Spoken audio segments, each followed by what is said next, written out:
Welcome to Classic Patronum, the channel dedicated to the times of old.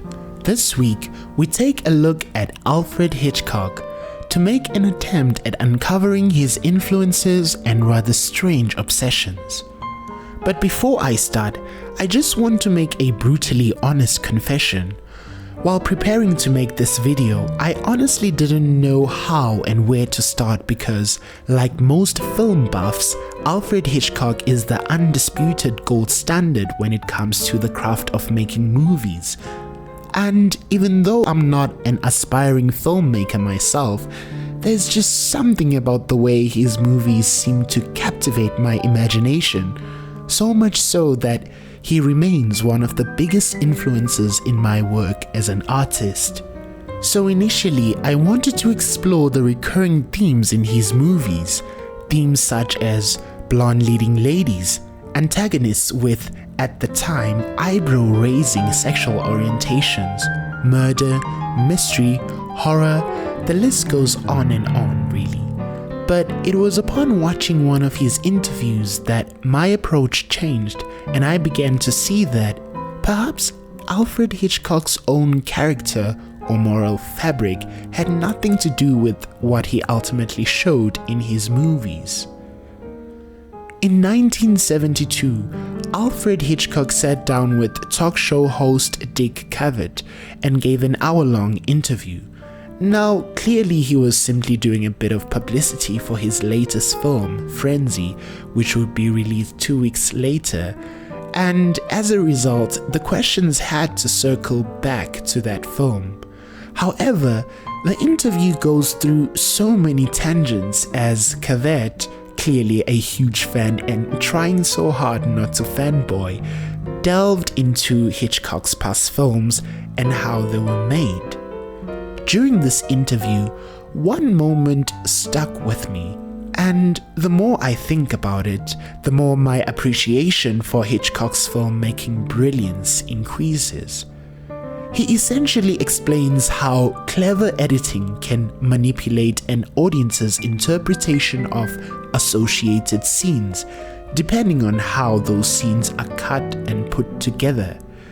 Listen to him as he explains. That's how strong film can be. Yeah. Well, I did the production section for Encyclopedia Britannica for the last edition, and in it I describe a scene such as in the picture Rear Window, where you have James Stewart, a close-up of him, and he looks, you see, and you cut, we'll say, for example, a woman nursing a baby. Now you go back to Mr. Stewart and he smiles. So what have you demonstrated? That he's a nice, benevolent gentleman.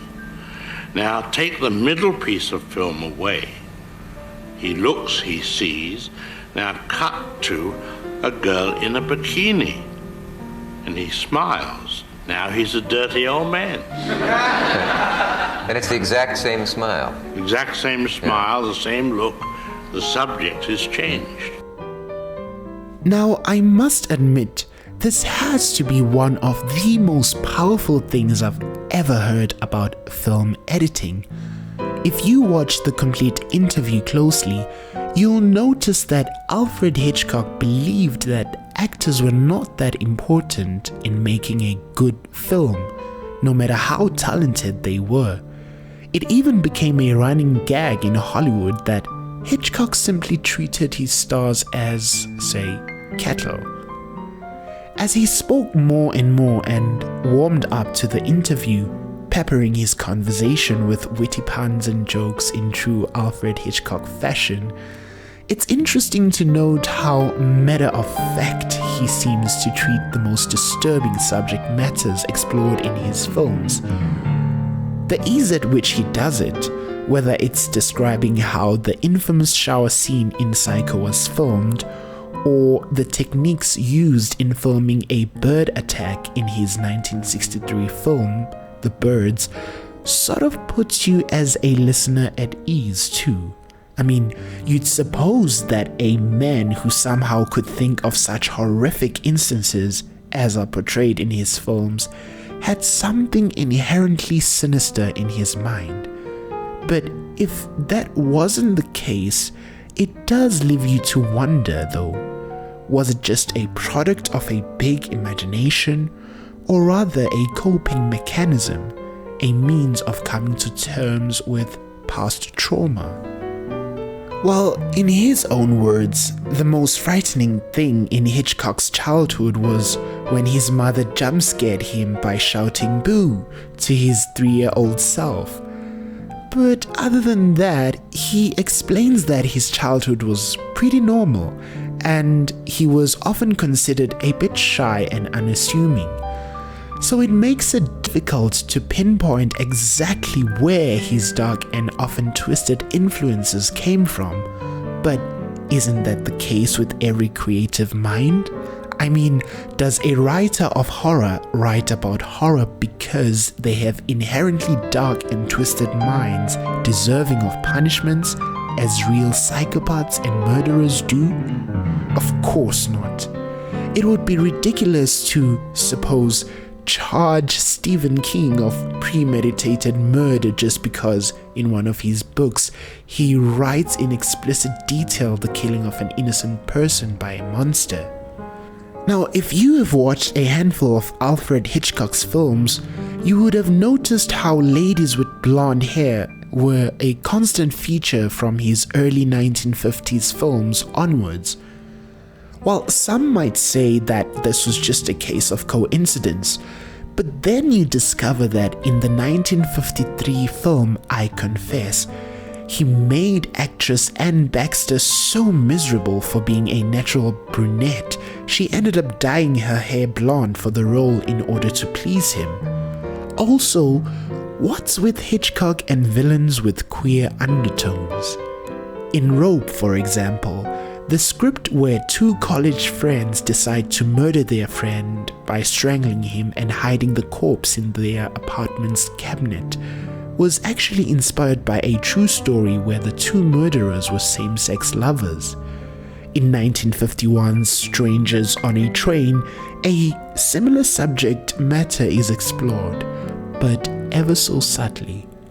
With the Hays Code breathing the fire of censorship behind every filmmaker's neck in Hollywood, such a subject matter could not be explicitly portrayed, but the undertones, through clever use of dialogue of course, are still very much there. While some may dismiss these as just gimmicks serving no particular purpose in the plot or story, I think Hitchcock, with the strong desire to distinguish himself from the common filmmakers of his time, deliberately used these as recurring themes and features as a personal signature, emblazoned in celluloid.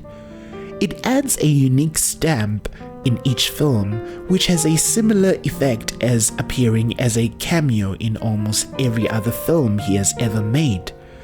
The obsession might just have been to be unique, because no other notable filmmaker ever did those things, at least in those days. Well, whatever Hitchcock's influences or fetishes were, we can be sure that he was a completely sane person, only possessed with peculiar obsessions, like we all do. We might never really know what was going on in his mind, but we can be sure and unanimously agree on one fact. Alfred Hitchcock is and will forever remain the master of suspense. So, what do you think might have influenced Alfred Hitchcock? Leave a comment down below and don't forget to like, subscribe and tap the bell icon to be notified when a new video is posted. Once again, thanks for watching.